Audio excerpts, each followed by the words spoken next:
And thanks to all of you for being here, and for those of you here in Aspen in person, for dodging the raindrops to join this conversation with us. I'm really excited to have this conversation about the value and promise of the metaverse and what it can bring to all of us. Before we dig into the conversation, though, let's take a short couple of minutes to look at a short video on the value of the metaverse and what the future might hold.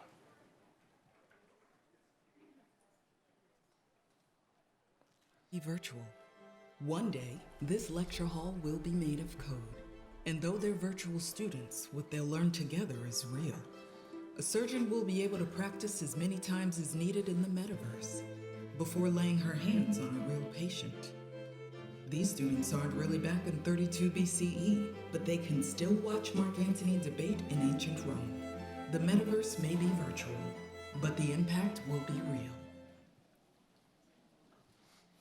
All right, well, as you just saw in that video, the metaverse has real potential to bring value to people's lives and to transform really the way that we work, the way that we learn, and the way that we live. I've been at the company now, back when it was called Facebook, for about 10 years I joined, and throughout that time I've been working on technology that has the promise to bring people together and help people be connected. And I couldn't be more excited about the promise of the metaverse and the technology that we're going to be discussing today. The video that we just saw is really about the future. It's something that's potentially a decade away, but what I'm really excited about and what I hope we will explore in this session today is the fact that the metaverse that we're talking about, a lot of the core technologies, and you'll hear us talk about VR or virtual reality and augmented reality or AR, those technologies are really here today, and they're being used by organizations around the world to help improve things like education and workforce development. So I'm really excited to introduce our panelists. Alex Swartsel, who's Deputy Director for Acceleration at JFF Labs, and Anurupa Ganguly, who's the founder and CEO of Prisms, which is a VR learning platform. So before we dig into the conversation, I really wanted to spend a couple of minutes talking about what we mean by the metaverse. As I said, and as you may have heard, my company, Facebook, recently changed its name to Meta, reflecting the future of bringing people together through these immersive technologies that we're really excited about and that we've committed to building for over the coming years. And so just as a show of hands, how many people in this room feel like they know what the word metaverse means? Okay, a few. How many people have used virtual reality technology before? Okay, so about half. For the other half of you, please come next door after the session and you can try it out for yourself. How many people have used augmented reality? A few. How many people have used filters on your phone and video chats or on Instagram, things like that? Okay, so the majority, so that's augmented reality as well. So when you see the idea of video or pictures showing up on top of something that you can see in physical space, that's what we really mean by augmented reality. And so, you know, one of the things, when I think about the word metaverse, some of you kind of had a sense of what the word metaverse means, and others of you didn't. When I think about the word, the metaverse, I think of it as the successor to today's mobile internet. So if I think back to when I was growing up as a kid, you know, the main way that we communicated was through landline telephone, and we would make long distance phone calls, and it would cost a lot of money to, you know, call relatives in different places, and that was just something that was very, you know, that was the sort of main mode on which we interacted. And 10 years ago, when I joined Facebook, we were just starting to use mobile phones ubiquitously, and the idea of carrying around essentially a very advanced computer in your pocket that can connect you to anyone almost anywhere in the world instantly is really powerful and has changed the way that all of us interact as a society. And I really think of this next phase as we look toward the metaverse as the next big jump. I think we can all probably relate, having just been through COVID when we haven't been able to be together in person. We can all relate to the fact that, you know, that having conversations where you see a bunch of people on a video conferencing screen is important when you can't be together, but there's a lot that gets lost as well, right? So there's, you know, the ability to be able to make eye contact with people, to be able to feel and experience people's body language, and to have the spatial interaction to know that somebody's next to you. Those are all things that are really important as a part of human communication. And so I think of this, the metaverse, as something that has the promise of letting us be with people that we couldn't otherwise be with, and letting us be in places that we couldn't otherwise be. So what does that look like in practice? I think there's really 3 big attributes that are important when thinking about the metaverse. The first is that it's interactive. So rather than just seeing something that's static, like watching a video on a screen, you actually can interact with the experience around you. You can manipulate things, you can cause your environment to change, and you can interact with other people. The second is that it's immersive. So rather than seeing text on a screen that you're reading through, you're actually able to look around and be with other people and see that whether it's through virtual reality where your entire environment is different, or through augmented reality where you're really seeing an experience that's overlaid on top of the world around you, having the ability to be immersed in something allows you to have that kind of connection that you couldn't otherwise have. And finally, the metaverse will be interoperable. Just like I drew the analogy between the metaverse and today's mobile internet. Just like you wouldn't have a Facebook metaverse or a Google metaverse or a a Facebook internet or a Google internet or a Microsoft internet, there's not going to be a concept of a metaverse, right? It's going to be the metaverse, and there are lots of companies that will be building for it. And that means we have to work together to think about how the technologies are going to come together, how you can go from one company's products or services to another pretty seamlessly. So across these areas, the thing that I think is really the defining quality of the metaverse is this idea of presence. As I said, of being together with people when you can't be with them physically, or being in places where you can't be physically. So the video that we looked at talked about the future of the metaverse, what we see kind of a decade into the future. And looking at those applications, some of them are really powerful, like the ability for medical students to learn how to do surgery before they even touch a human body, or the ability to make education much more immersive. I can think of, early in the pandemic, my kids were stuck at home, they were doing remote school, and a lot of the kinds of experiences that they would have been able to have in school, we were missing out on. And I remember using a National Geographic app on our MetaQuest 2 and really bringing them to Machu Picchu in Peru and letting them experience one of the wonders of the world in an immersive way that felt like they were there. And so that's a very early example of what we think that this could bring, but bringing these kinds of experiences to people when they couldn't otherwise have them is really a powerful piece of this. So beyond transforming education, transforming workplace development, transforming the way that people learn, which we'll talk about in a little bit, I think it's also important to say that there's a real economic promise of the metaverse too. So the analysis group did a report recently where they looked at the potential economic impact of the metaverse, and their conclusion was it's potentially over the first decade of the metaverse, we'll see a $3 trillion increase in the global economy in the first decade, and hundreds of billions of dollars of activity in digital commerce. So when we think about small creators and people that are trying to earn their living online today, this has a really important potential to grow the scope of what people can do. The other thing that I said is the metaverse isn't just about meta, it would exist without meta. And so what we realize is a lot of the challenges and a lot of the questions that we need to work through together as we build for this metaverse are things that we can't do alone, which is why a big part of what we've done over the past year has really been investing in partnerships with organizations like the ones that are represented here today, really recognizing that the technology that we build will be used by others to help create the kind of value that we're talking about in society. So specifically, we have a $150 million fund called the Meta Immersive Learning Fund, which works with leaders in education to help use virtual and augmented reality technology to bring opportunities to students around the world. And Anurupa and her organization have really been an important part of that. And we also have an XR Programs and Research Fund, which is an additional $50 million that we've granted to organizations around the world, including Alex's organization, to help with a variety of challenges around the world, including workforce development.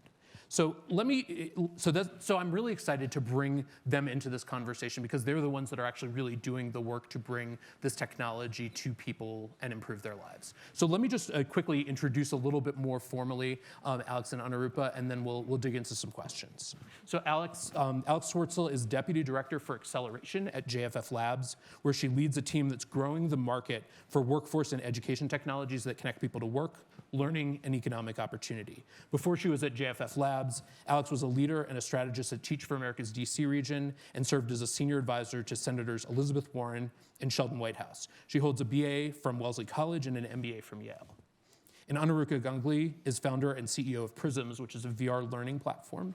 Anurupa and her team are working to transform math education in the US by rapidly deploying spatial computing devices across K-12 districts, training teachers to integrate VR into their current instructional model.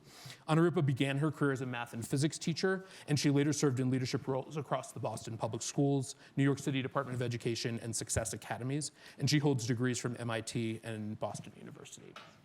Thank you to both of you for joining us. Yeah. So let's dig into the conversation. Anurupa, maybe we can start with you.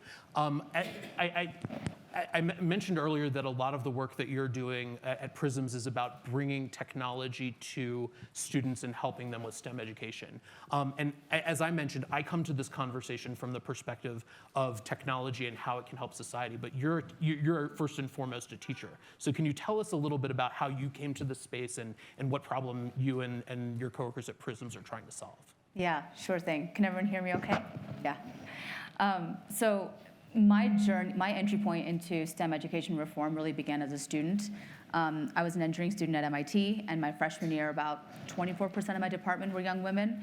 More than 50% dropped out while I was there, so about 11% of us graduated.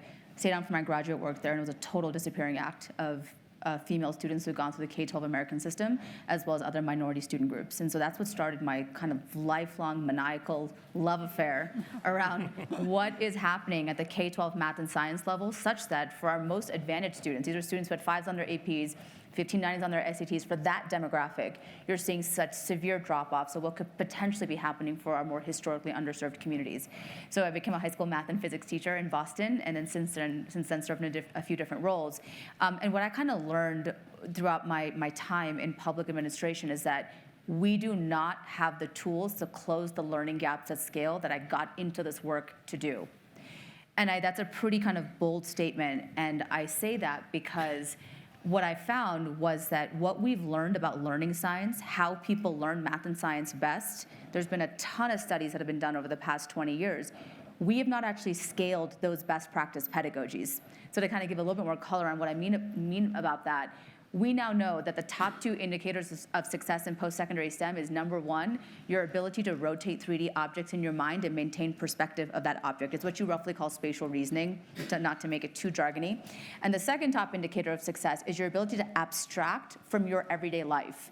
So when I say abstraction, I don't mean staring at a video and some graphs and charts and an equation and mapping across them. I mean Isaac Newton. The guy was sitting under a tree, an apple fell. He's like, oh, how do I go from this experience, ascribe language, ascribe symbolic notation, and create mathematical models? And so I was kind of sitting at my desk in New York 2 years ago saying, we need new world learning tools to really close these gaps in math and science. So that was the birth of Prisms, to build a spatial learning platform that scales and builds these core competencies. So to kind of give like a high level of what that looks like and feels like, because it might sound a bit theoretical, we started with Algebra 1. You might be aware Algebra 1 is the Achilles heel of the secondary STEM program for a lot of students. The end of the road in secondary and post-secondary STEM is Algebra 1. And so that was our starting point. And so how do kids learn these mathematical ideas in this whole new way spatially?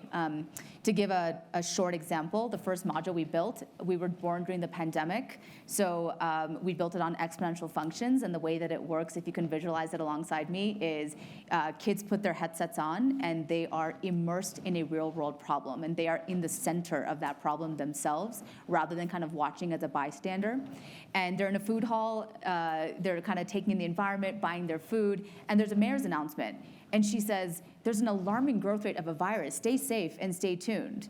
And the kids get their power on their watch to go back in time and see those behaviors that were just playing out around them. How is the virus spreading? So it's a kind of a physical understanding of multiplicative growth where, like, oh my gosh, when she sneezed, there was potential transmission. When she walked back to that other back group, another 4 people got it. We haven't used the word exponentials or functions or nothing. It's just them physically experiencing a phenomenon.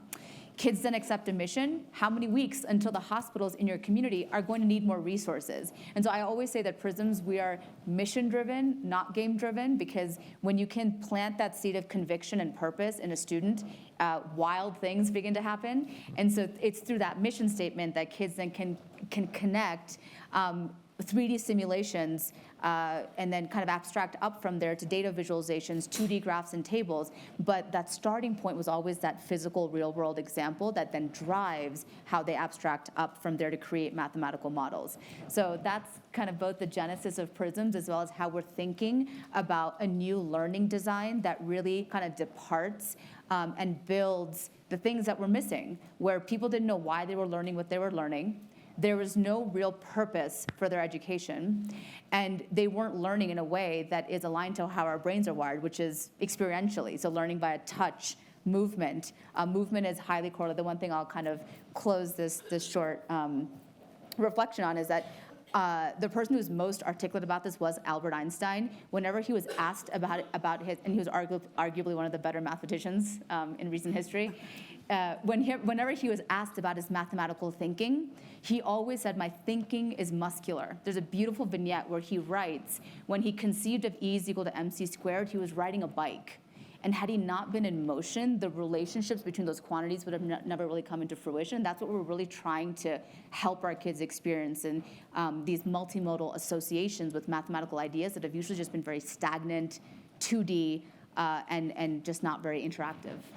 So Anurupa, can you maybe give us a sense also of scale? Like, are we talking about a couple of classrooms? Are we talking about a couple of school districts? Like, what is the scale of the work that you're doing today, and how did you grow it, and where are you looking to grow it from here? Yeah, so we launched for the first time this last fall in October. We launched with just about 10,000 students across 25 school districts in 12 states.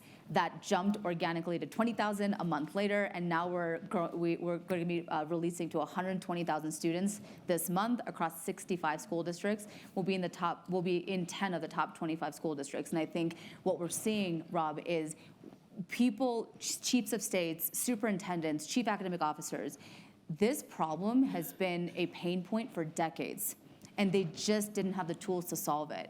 And so now they have something where they're like, oh, we now can show kids why they're learning what they're learning. We can put kids in the problems and do hands-on doing mathematics. And so I think that's why we're seeing the kind of growth that we are. And we are rapidly building out all of grades 7 to 11 math and science, and then we'll be building out the humanities, specifically ELA and the social sciences. So we're getting a lot of demand from school districts to say, this is great in mathematics, but we want to be able to really have kids experience this across their curriculum. So it's been really inspiring to see the response from our school districts.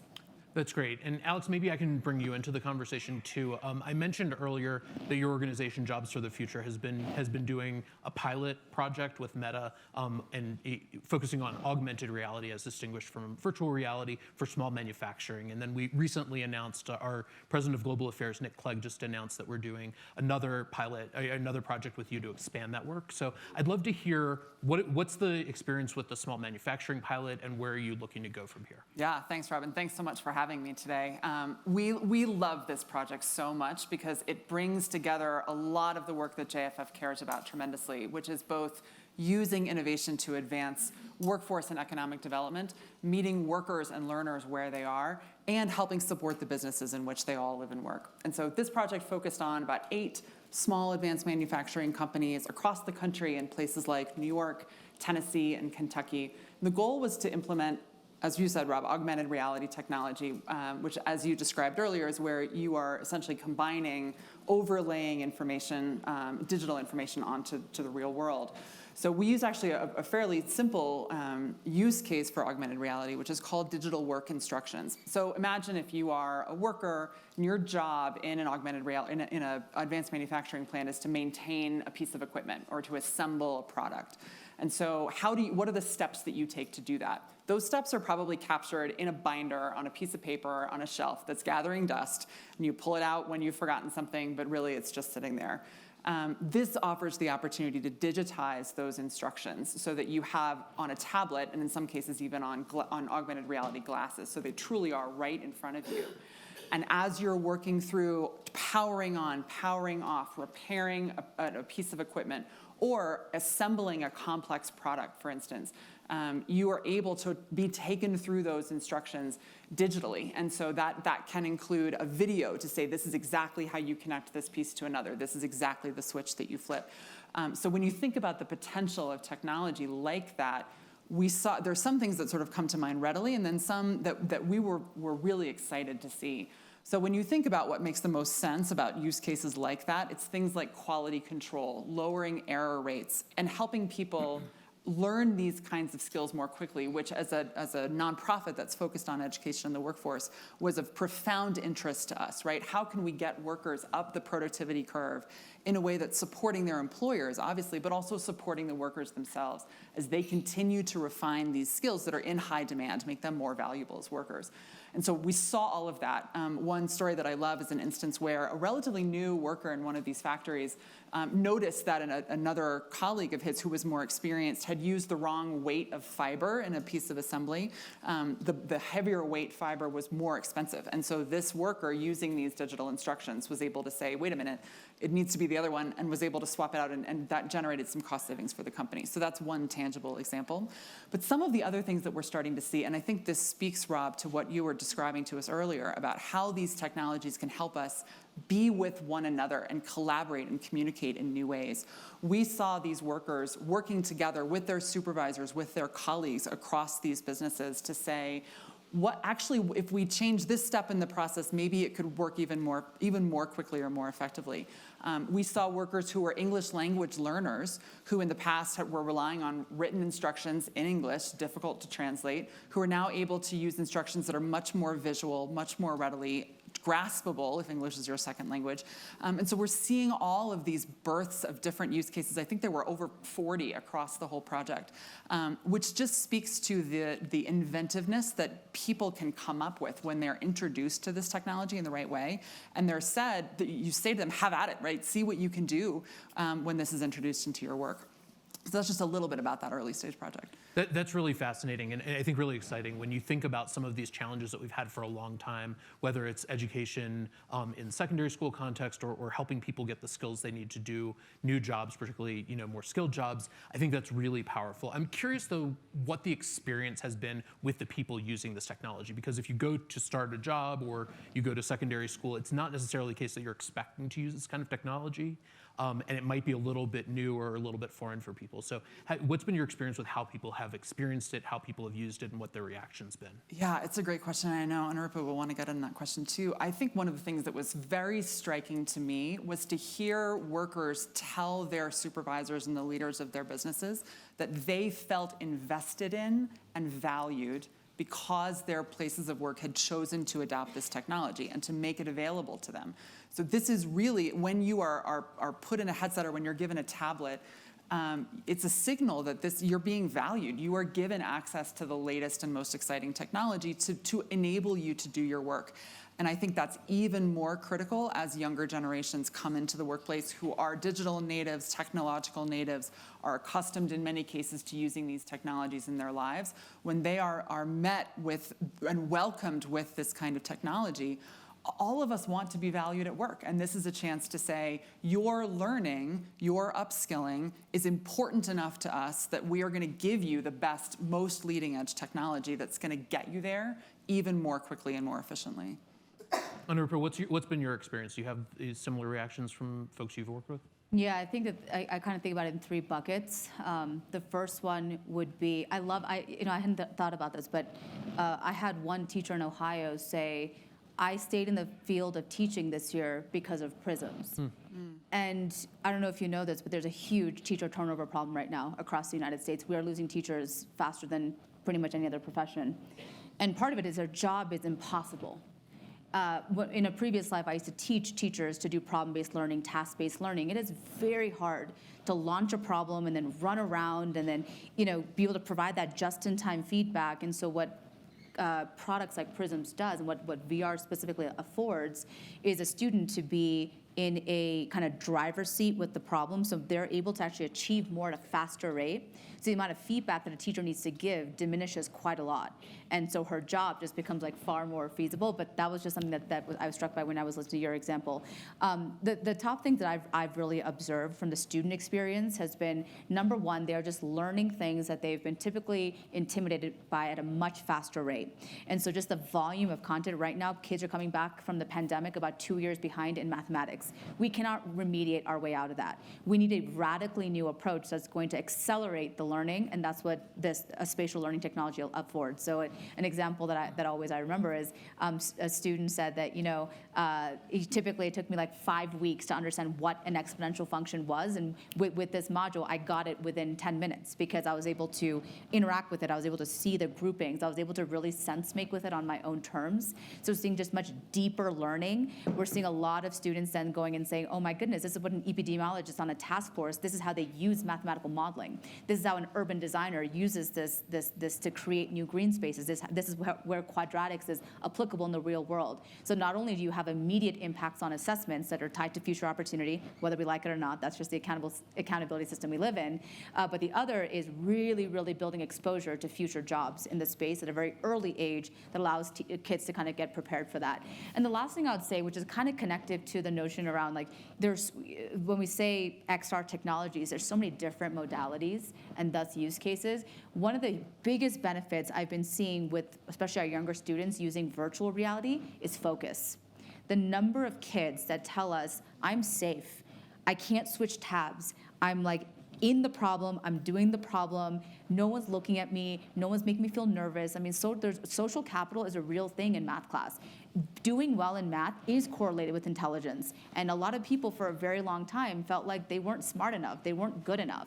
And this kind of creates this really, really safe space for them to kind of figure this out on their own terms, put the device down, and then be able to very confidently contribute to the whole class discourse that then transpires after kids have done the VR. So I would say those are kind of top of mind impacts I've been seeing with our kids. That's really great, and I love the idea of kids being able to put themselves into the role of somebody who's using these skills, so it's not just using them, learning them in a vacuum, but actually understanding why it's important for them to learn. Yeah. Can I jump in on that, Rob, really Please, quickly? yeah. Because that's one of the things that we also see in this space and are incredibly excited about is the use of virtual reality technology as a career exploration and navigation tool, right? For any one of us, you want to have some sense of what is a job that you're entering into before you make the choice to pursue a training program or to enter into that pathway. And we're starting to see, whether it's community colleges or workforce boards or others across the country, using these tools to put people in a scenario where they can actually experience a day in the life of an HVAC technician, for instance, or the day in the life of an auto repair technician, to understand what is it actually going to be like for me to have that job in a way that is deeply visceral, deeply meaningful, puts you in the center of the action, just as Anurupa was saying, which is a very different experience than job shadowing or sort of following along or experiencing that in some other ways. So I think that is an extraordinary important part of the education to career continuum and something that I think we'll continue to see. That's great. And Alex, maybe I can stay with you. We've talked a lot about the benefits and the value of the work that we're doing, but I think one of the things that I hope to get out of this conversation too is what does the future need to look like, and what are the challenges that we need to solve to realize the benefit of this technology and the work that you all are doing. So I'd love to maybe start with you, Alex, but also Anurupa, what are the challenges that you're facing? Like, what are the pieces that are hard in deploying this technology or scaling? Yeah, that's a great question. I mean, I think one is just awareness, right? I mean, this room is very familiar with this technology. Not a lot of rooms are yet. And so just to be able to experience what the technology can do for yourself is tremendously powerful. I think what I've started to see is that people do kind of get it right away and start to see the potential the more they have the chance to interact with the technology. I think too, when in the work that we've been doing, bringing this technology into workplaces and into businesses, this is a digital transformation effort, right? And all of us, I think, in this room know that the work of digital transformation is not just about bringing in a new piece of technology. There is a significant degree of organizational change that happens, and the support that we can provide, that I know Anurupa and her team are providing to the educators that they work with, that my team provides to the small businesses that we work with, to say, this is what this technology can do. We are going to support you as you implement it. We're going to help answer questions for you. We're going to help you understand what is the data that you should be tracking to understand the return on investment for you, for your workers. What are the impacts on your workers that you need to deeply understand? it's always helpful to have help to think through questions like that. And so the more I think that we can support organizations that are navigating this new reality for themselves, the better. And I think, of course, the more that we can continue to invest in this space, whether it's through research or some of the other work that Meta and others are supporting, the more we can learn about different use cases, different applications, and the impact of all of those, the better we will have a sense of where we can best direct all of these efforts. Anurupa, what about you? I think, in my opinion, there are two reasons why, despite a plethora of technology in the classroom, learning outcomes have been stagnant. The first reason is that we repeatedly digitized learning methodologies that were ineffective, that only worked for about 10% of the population. So we took, if you look at the whole kind of online videos and libraries, it's not bad, but that only worked for about 10% of kids in brick and mortar. And we kind of expected the digitization of that methodology to kind of work for everybody. And I think the second big Achilles heel was the fact that we threw these technologies in the classroom with very little regard to how do you train the armies of educators that are in the system right now and kind of consistently maintain that training over time. You can't give a teacher a one-off session on how to integrate VR and then peace out, right? You got to be there with them. You have to be in the moment coaching with them, supporting them, building their capacity. So the short answer to your question is, one, really kind of increase that consciousness around VR and AR is not here to digitize previous learning methods. We are here to digitize a pedagogy that was impossible to digitize until now, given the affordances of the medium.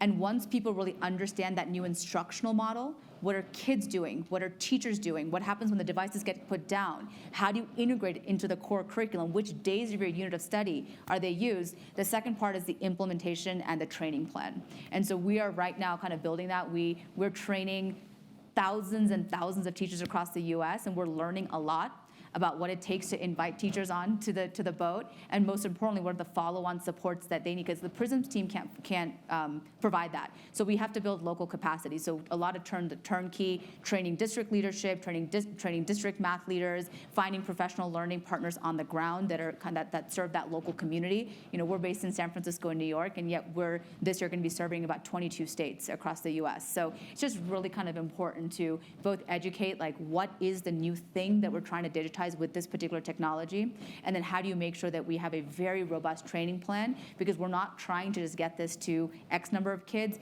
It is my strong belief that this is going to be the modality of learning in 5 years for every single public school in the US, and to get there, we need a real robust training plan for the adults. And I think this idea of capacity building is really important, and I think it ties, Alex, to the point you were making about research, right? It's not intuitive that as these new technologies are being used for workforce education or secondary education, that we know exactly how to use them and what's going to be most effective. And so I think, you know, the idea of research and the learning and then teaching and scaling to educators and to businesses how to use this technology effectively is really important. There's one other thing that you both have alluded to that I think is a key tenet of how Meta is approaching the growth of this technology, and that I know for Prisms and JFF as well is a core piece, which is accessibility. I think a shared vision that we have is that this technology and the value that we're talking about is not just available to rich people in rich neighborhoods or rich countries, or to people who have access to expensive technology, but that it should be accessible to lots of people, to everyone. I wonder if you can talk about how you're each thinking about the idea of accessibility, both from a technical perspective and also from an economic perspective. Yeah, it's an incredibly important point. And I think the way that I would come at it is making sure that the way, and I think you alluded to this in your earlier comments, Rob, about how the metaverse is being built, that it is being built by and for everybody, right? And so accessibility can be thought of from a lot of different perspectives, and one of them is inclusion, right? Is how are we thinking about the use of this technology in a way that is supportive of all people? And so that's part of why we are very excited as we continue to do this work together to be all over the country, right? In small businesses, in rural areas, in urban areas, and elsewhere, so that we can understand what are the differences in deployment as we transition from AR into VR, right, it's in our follow-on work, how can we think differently about what businesses, the supports and capacity that businesses need in these different places to make this meaningfully accessible? And I think, as an education and workforce organization, we think a great deal about people who are in jobs, not only the jobs that can be trained in VR, but the jobs to build the metaverse, right? These are people who are coding in XR, who are designing these jobs. And so continuing to do work to make sure that those career pathways are accessible to everybody will help make sure that all voices are at the table when the metaverse is being built. Anything to add there? Yeah, I struggle with that question because I'll tell you why. I think that for existing ed tech tools, I felt like there was so much work that needed to be done to make them accessible. But I always struggle with this question because VR inherently is accessible. Because now my kinesthetic learners are able to move and manipulate. So I have kids that I was doing a play test last week, and there was this one girl. She was dancing the whole way through. And I was like, should we tell her to stop dancing? And her teacher's like, or the teacher was like, no, that's how she makes sense of the world. So I think just the medium is just so amenable to students that need to visualize, students that need to see it, students that need to move. So we've found that we've had to put less design thinking into the accessibility argument. I think that where it's become of prime importance for us has been teacher training. I think that some of our older teachers that see themselves as a potential bottleneck or gatekeeper, but I've just seen a tremendous generosity of spirit where teachers will tell me, Anurupa, I don't want to be the gatekeeper, so tell me what I need to know to be able to bring this to my kids. And they've been really kind of open and gracious and learning. But I would say at the student level, when you put it in their hands, they are ready to go. It's really making sure that the adults have the confidence and the basic know-how to be able to bring it to their classrooms. And similar to you, Alex, we're in small rural districts across Ohio, Oklahoma, Vermont, and we're in really large Title I districts like in New York City and LA, so on and so forth. So I think that really kind of making sure that the instructional model works for all types of communities, but really focusing on the adults because our kids are digital natives. They take this and go. And historically, the gatekeeper for innovation have not been the children, it's been the adults, not to no fault of their own. They just don't have the language and the know-how to really bring this to their children. Something that you said that really resonated for me, I spend in sort of my day-to-day work a lot of time working with product teams and folks at Meta who are building the next generation of these technologies. And so the work that we're doing now is really going to inform the technology that all of us will use in our day-to-day lives potentially a decade from now. And so I see sort of this idea of accessibility and inclusiveness in both of the ways that you talked about. So one is, in a lot of ways, this technology has the potential to really be a flattener of access to opportunities and really meet people where they are. And so one of the things that we think a lot about is, as we're building technology, what are the different ways that different people are going to use this technology, because it has the potential to, to provide access, whether it's a kinesthetic learner versus somebody who learns visually, versus somebody who learns orally, those kinds of things, but also people who access the world differently. So people who are blind, or people who have mobility challenges, or these kinds of things. It has the potential to do that. But then at the same time, thinking about how to build the technology in a way that anticipates all of the needs that people are going to have. And I think thinking about that from an education perspective and from a technology perspective is going to be really critical in order to make sure that this future is successful. Can I add one more point on the topic of content? Right now, Prisms is across a lot of states that are grappling with some of the social and political questions in very, very different ways. And one of the things that I've had to really maintain, because we're ultimately a content studio, is to make sure that we develop content in such a way where we don't alienate anybody on the spectrum. So just to be very direct, our first module on the pandemic, we couldn't talk about, do you wear masks or do you not wear masks? Because what that was doing is it kind of creates a lot of subjectivity. That's not the purpose of, in my opinion, in education. So we kind of really focus on questions and topics that wherever you are in the United States, you ought to be talking about this, so that we can build a new generation of kids who know how to talk to each other, because the rooms that I'm in, the adults have lost the ability to talk to each other. And one of the things that keeps coming back in our teacher surveys is, Anurupa, you all built this to give kids a visual math learning environment. What we're learning is that this has actually been the biggest impact we're seeing is discourse. Kids are now talking about things. They're talking about math in a way that they never talked about it before, which means we have to be very mindful about how we curate the content so that it allows a lot of different perspectives, and it's not kind of shutting people down and saying that only folks that think about this problem in this way are welcome to this conversation. Can I build on that too, just quickly, because discourse is also in and of itself a professional skill, right? To be able to communicate effectively with one another is incredibly important. And some of the use cases that we've seen and that some of our partners are building are use cases to do exactly that and to train people in exactly those kinds of skills. So whether it is practicing having a conversation around implicit bias in the workplace, or even practicing giving difficult feedback, these are skills that we hear over and over and over again from business leaders that are vitally, vitally important in the workplace in almost any role, but can be extremely difficult to train. My guess is that for any of us that's taken part in training like that, it was an in-person role play conversation with your colleague from the cubicle next door, and you were trying to simulate what something like that would actually feel like. And it was probably awkward. In virtual reality, and I've seen this happen, it's extraordinary, you can practice having these kinds of dialogues with a digital avatar. You can test out different examples. We've seen young people in some of the projects that we've worked on almost gamify it, right? Try out every different possible option to see what happens and what the impact is, and then talk about it with one another to say, what did you try and how did that work for you? It is essentially riskless practice for some of the most challenging human interactions and even sort of human machine or human technology interactions that we have, and think about what is possible when you have the chance to try 1,000,000 times, 100, maybe 1,000,000 is a lot, but 100 times a conversation that you might have once or twice in your working life, but that will be extremely high stakes when you have it.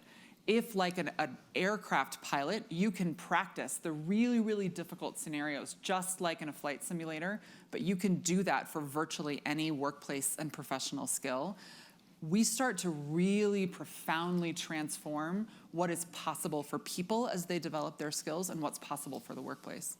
And can I ask you, just on this, on the topic of accessibility, one other thing that I know you guys have been thinking about a lot at JFF is technology. And so we've talked a lot about virtual reality headsets and augmented reality devices, but not everybody has access to those things, particularly in smaller businesses, and as the technology continues to scale. So can you talk about how you've thought about using, and I also made this point in the introduction, talking about how the metaverse is going to be a space where people in virtual reality will be able to interact with people using other kinds of technology, whether that's an iPad like the one that I have here, or a computer, or some other device. So can you talk a little bit about how you've approached that with the businesses that you've worked with at JFF? Yeah, definitely. I mean, in the early pilot, which was an augmented reality implementation, all of it was over tablets. And so and even that was a tremendous step up for many workers in these factories who, again, were working with the binder that was gathering dust on the shelf.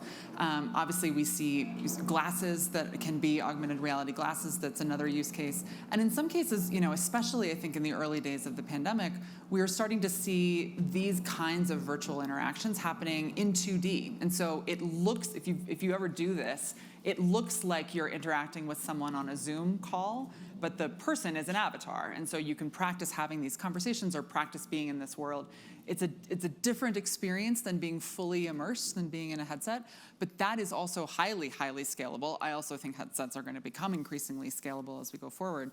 But that's a chance to at least experiment with what some of this technology can do so that you can start to get your arms around it and then start to understand where is it going to be, might it be helpful to do something in 2D versus where do you really need the 3D experience that starts to tap into, as Anurupa was talking about, the physicality of learning, spatial awareness, and some of these other elements that you can still get some of in 2D, but it's just a different experience. So we have just a couple of minutes left, and we've spent a lot of time talking about the current iterations of what this technology looks like and how it's helping people today, which I think is really powerful. But if we fast forward, 5, 10 years into the future, a lot of the folks in the audience here will be in their organizations in places similar to where you guys are now, right? They'll be thinking about how to adopt this technology, how to make sure that they're providing access to people that they serve. And I'd love to know, what are the things, if you look 5 to 10 years into the future, what does the world need to look like in order to make that possible? And what are the things that could constrain it? So thinking about where you expect to be, both from a technical perspective and an economic perspective, but also from a policy perspective. What should we be advocating for or advocating against? Yeah, it's a really good question. I mean, I do think greater availability, making sure, to your point about accessibility, that this technology is everywhere. I can very easily see a world where the traditional college career center, which when I was in college, it was great that there was a computer bank there if you needed to write a resume or write a cover letter. I think the college career center of the future will have headsets and have other ways to experience careers, connect with employers potentially through virtual and augmented reality. So I think you'll see some of that. I think we work a lot with the traditional workforce systems, American Job Centers and others. I could see the same thing happening there. And I think as we are looking at the policy considerations of all this, just keeping in mind where we can create the greatest opportunity for additional use cases to be explored, I think also speaks to that question of development and accessibility. When this technology was starting, I think, especially when you're thinking about it in the context of job training, some of the early use cases that we heard about were surgeons, right? The example that we saw in the video. That is a very particular career. It's an extraordinarily important one. Now, what excites us is that we're starting to see this technology being used to train nurses, training EMTs, phlebotomists, and others in career paths that are very, very widely accessible to a lot of Americans and that create extraordinary opportunity for upwards economic mobility. And so I think to be able to think very expansively and imaginatively, as is already starting to happen, about how this technology can help support people to enter into careers in the skilled trades, right, in the allied health fields, in manufacturing and others, will just help get all of our creative juices flowing about where this technology needs to be and the steps that we need to take to get it there. And Anurupa, I'd love to hear your take. I think you'll probably have the last word. Yeah, I think that, I don't know if you all remember the time of the laptop carts in schools. So I was a teacher. I was just thinking about that. I was a teacher, and we used to fight over, there was one cart of devices, and we would all ration. You get it Monday, Tuesday, okay, you get it Wednesday, Thursday. That's where we are with VR. I'm deploying class sets of devices across classrooms. I'm training, and we are establishing the implementation model. We are a supplemental resource. I would never say that all of the math curriculum ought to happen in VR. You kind of alluded to this. What are things that require that kind of visualization, that kind of collaboration? And what are things that can absolutely happen through a WebXR experience or through kind of manipulating tools using augmented reality? So I think over the next 5 years, there are a few things to think about. What are the key educational objectives? What types of learning design and technologies are amenable to executing each of those objectives? And then we are going to be, it's my dream, I tell my team this all the time, we are going to be leading a one-to-one adoption of VR devices in 5 years. Write it down in schooling. Now, the question is, how do we get there? And as I mentioned, we start with the one cart. Next year, we're deploying 2 to 3 cards. You got to build out all the content because it's not just for math. When you have the history department that has to share with the math department, that has to share with the science department, you'd really kind of begin to create the need to have a critical mass of devices. And superintendents now have the data, the white papers to show kids are empirically learning these core ideas better, which is now they can take that and use their federal dollars. You might not know this. You cannot use your federal money, Title 1 through 4 money, unless you have efficacy research that backs up those budget decisions. So I'm really optimistic. I might be the wrong person to ask, but I think that VR is going to be the future of how people learn, at least core math and science, and really learning how it augments and supplements core curriculum, I think is going to be the magic where it goes and how, and continue to build teacher capacity to do so. Well, that's a really good place to land. I think your image of the computer cart reminded me of when I was in school, and there was like one computer or two computers for the school, and they were not internet connected. They did not have any of this. And I think when we think about the transition from that time to today, and the immense expansion of each of our worlds that the internet has brought, it feels to me like we're at this sort of pivot point in sort of, at least certainly in my career, but I think in many of our lives, where the promise of this technology and the promise of bringing the world together and leveling the playing field in the ways that we've been talking about is really close at hand. And so I'm super excited about the work that you all are doing and the partnership that we at Meta have with both of your organizations. I think this is the beginning of a much longer collaboration and conversation, certainly with our organizations, but with all of us. So we'll stop there because I think we're out of time, but this is certainly not the end of the conversation. So would welcome folks who either have questions and want to talk more, or if you'd like to get some experience with the kind of technology that Prisms is building, please join us in the demo space just to my right, to your left inside that building, and we're happy to talk more. Thanks so much to everybody for joining us. Thank you.